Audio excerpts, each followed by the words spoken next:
নির্বাচনের পর থেকে একটা জিনিস খুব করে আলোচনা হচ্ছে, বিশেষ করে আওয়ামী মহলে খুব করে আলোচনা হচ্ছে। আওয়ামী লীগ আশা করছে যে তারা খুব শীঘ্রই রাজনীতিতে ফিরতে পারবেন। আওয়ামী লীগের নেত্রী শেখ হাসিনা নানাভাবে অডিও বার্তা দিচ্ছেন, নেতাকর্মীদের উৎসাহিত করার চেষ্টা করছেন। ছাত্রলীগ নিষিদ্ধ থাকা অবস্থায় সারা দেশে বিভিন্ন শিক্ষা প্রতিষ্ঠানে কমিটি দেওয়ার চেষ্টা করছে। গতকালকেই একটা পোস্ট দেখলাম ছাত্রলীগের, তারা ঢাকা বিশ্ববিদ্যালয়ের তাদের এক নেতা চেঞ্জ করলো, এরকম একটা পোস্ট দেখলাম। তার মানে তাদের মধ্যে একটা সরব হওয়ার চেষ্টা রয়েছে এবং এই আশা রয়েছে যে বিএনপির যত সংসদে যতই আইন পাশ করুক না কেন, তারা খুব শীঘ্রই আওয়ামী লীগকে রাজনীতি করতে দেবে, আওয়ামী লীগ রাজনীতিতে ফিরে আসবে। প্রকৃত চিত্রটা আসলে কি, প্রকৃত তথ্যটা কি? কানাঘুষা তো অনেক কিছু হচ্ছে, কিন্তু আসল সত্যটা কি? আওয়ামী লীগকে কবে নাগাদ বিএনপি রাজনীতিতে ফিরতে দেবে? এই প্রশ্নের সমাধান কি কোথাও পাওয়া যায়?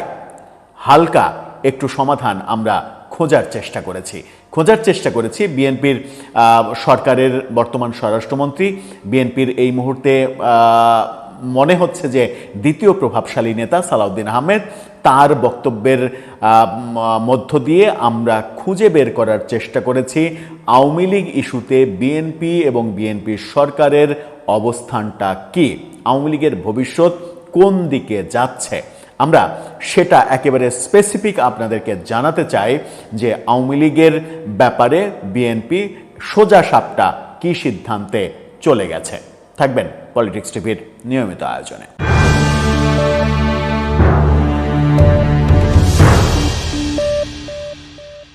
দর্শক, বলছিলাম যে আওয়ামী লীগ ইস্যুতে বিএনপির অ্যাকচুয়াল অবস্থানটা কি। অনেকে অনেক ধরনের আলোচনা করেন। কেউ আলোচনা করেন যে বিরোধী দলে যখন জামাত, তখন সেই জামাতকে বিএনপি একা একা ট্যাকেল দিতে পারবে না, সেই কারণে বিএনপি তার নিজের স্বার্থেই আওয়ামী লীগকে রাজনীতিতে ফিরিয়ে আনবে। আবার মনে করেন যে না, আওয়ামী লীগকে কেউ মনে করেন যে আওয়ামী লীগকে ফিরিয়ে আনার কোনো প্রশ্নই নাই, যতই বিএনপি জামাতের মধ্যে বিরোধিতা দেখা যাক, এই বিরোধিতাগুলো সবই আসলে সাজানো নাটক, এগুলো সবই স্ক্রিপ্টেড, সবই স্ক্রিপ্ট তৈরি করা এবং স্ক্রিপ্ট অনুযায়ী সব কিছু হয়। এই মতের লোকও রয়েছেন, ভিন্ন মতের লোক থাকবেন, এটাই তো স্বাভাবিক। কিন্তু বিএনপির আসল অবস্থান কি? সালাউদ্দিন আহমেদ চ্যানেল ওয়ানের সঙ্গে একটা সাক্ষাৎকার দিয়েছেন, তিনি সেখানে পরিষ্কার কোনো কথা বলেননি, কিন্তু রাজনৈতিক প্রজ্ঞা আছে এরকম যে কেউ তার কথাকে বিশ্লেষণ করলে বিএনপির প্রকৃত অবস্থান কি সেটা পরিষ্কার হয়ে যাবেন। তাহলে তিনি কি বোঝাতে চাইলেন? তিনি যেটা বোঝাতে চাইলেন সেটা হচ্ছে আদালতের মাধ্যমে আইনি প্রক্রিয়ায় আওয়ামী লীগের বিচার হবে। অর্থাৎ যে প্রক্রিয়া এখনো শুরু হয়নি সেই প্রক্রিয়াতে আওয়ামী লীগের বিচার হবে এবং আওয়ামী লীগের নিষেধাজ্ঞার ক্ষেত্রে নির্বাহী আদেশে নিষেধাজ্ঞা দীর্ঘায়িত করার জন্য যে আইন, যে বিল পাশ করা হয়েছে, সেই বিল পাশ করারও অন্যতম কারণ আদালতের মাধ্যমে আওয়ামী লীগের বিচার করা। আদালতে আওয়ামী লীগের বিচার করলে বিচারের রায় কি হবে সেটা কি সালাউদ্দিন আহমেদ আগে থেকে জানেন, কিংবা আমরা কি আগে থেকে জানি? কারোরই তো আগে থেকে জানার কথা নয়। তাহলে বিচারের রায় যেটা হওয়ার সেটাই হবে নাকি বিচারের রায়ও নির্ধারণ করে দেয়া হবে? সেখানেও একটা বড় প্রশ্ন রয়েছে। তিনি স্পষ্ট যেটা বলার চেষ্টা করেছেন এবং এই কথা বলার মাধ্যমে যেটা স্পষ্ট করতে চেয়েছেন সেটা হচ্ছে যে আওয়ামী লীগকে জনগণ চায় না, সেই সিদ্ধান্ত জনগণ গত ভোটে দিয়ে দিয়েছে।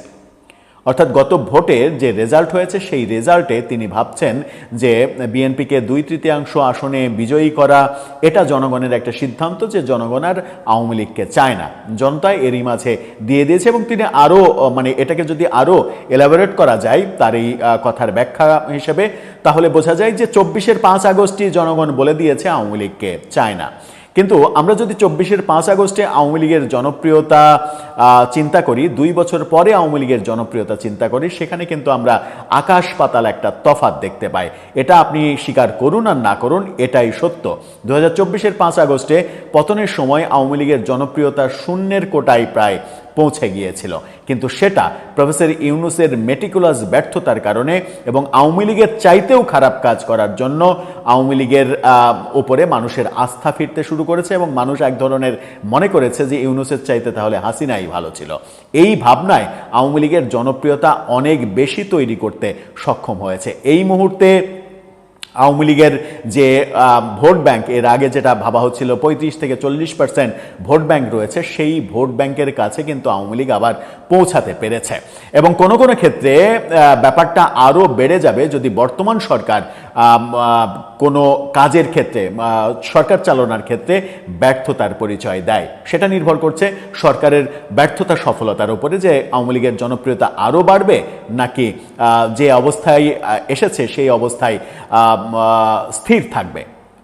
কিন্তু তাদের জনপ্রিয়তা যে 5 আগস্ট 2024 থেকে এখন 26-এ এসে অনেক বেড়েছে, এটা আপনি নিখাদ শত্রু হলেও স্বীকার করতে বাধ্য, এটা বাস্তবতা।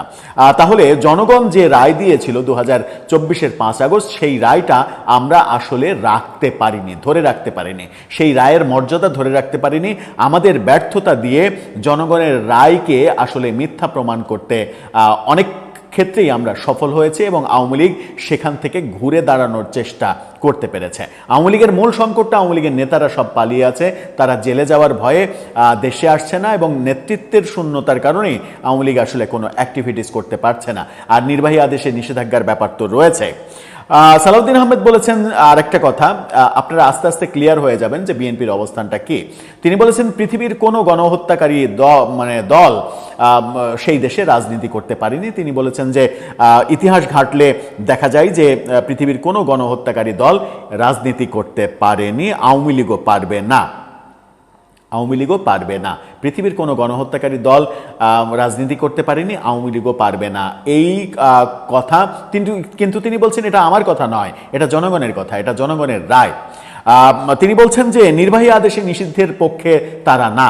জামাতকে যখন আওয়ামী লীগ নির্বাহী আদেশে নিষিদ্ধ করেছিল তখন আমরা তার প্রতিবাদ করেছি, অর্থাৎ বিএনপির প্রতিবাদ করেছে। এখনও আমরা নির্বাহী আদেশে রাজনীতি নিষিদ্ধের বিপক্ষে, কিন্তু আওয়ামী লীগের ক্ষেত্রে বিষয়টা ভিন্ন, এটা জনগণের রায়। তিনি বলছেন যে এটা জনগণের রায়, জনগণ বলে দিয়েছে তারা আওয়ামী লীগকে চায় না। এবং তিনি বলছেন যে যেটা বলছেন সেটা হচ্ছে যে তার কথার অর্থ যেটা দাঁড়ায় সেটা হচ্ছে যে আওয়ামী লীগ এভাবেই নিষিদ্ধ থাকবে এবং পরে আদালতে বিচার করে স্থায়ীভাবে নিষিদ্ধ করে দেয়া হবে।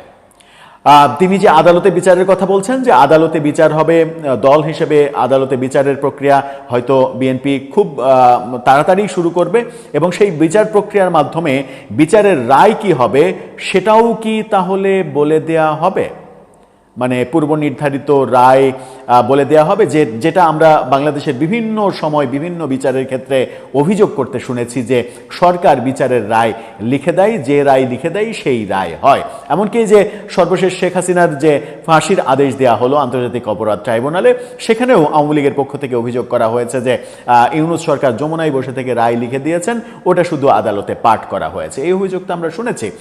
শেখ হাসিনার আমলে যুদ্ধাপরাধীদের বিচারের ক্ষেত্রে ওই একই অভিযোগ করার